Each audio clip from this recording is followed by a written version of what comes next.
μάνα μας είχε ντυμένα, ξέρεις, παίρναμε εκείνα τα δώρα, το Πάσχα, τα δώρα, τα ρούχα. Μας φέρανε εκείνο το πουλόβερ με το ρόμβο και το σκιέρ.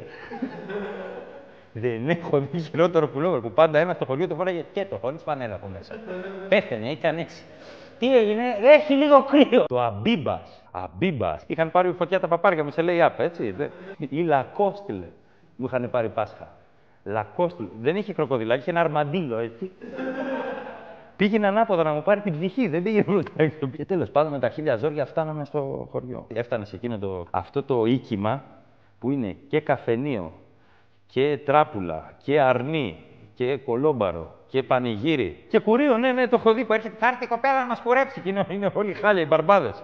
Και κουρεύονται όλοι μαζί, λες και είναι μετεκπαίδευση. Ναι.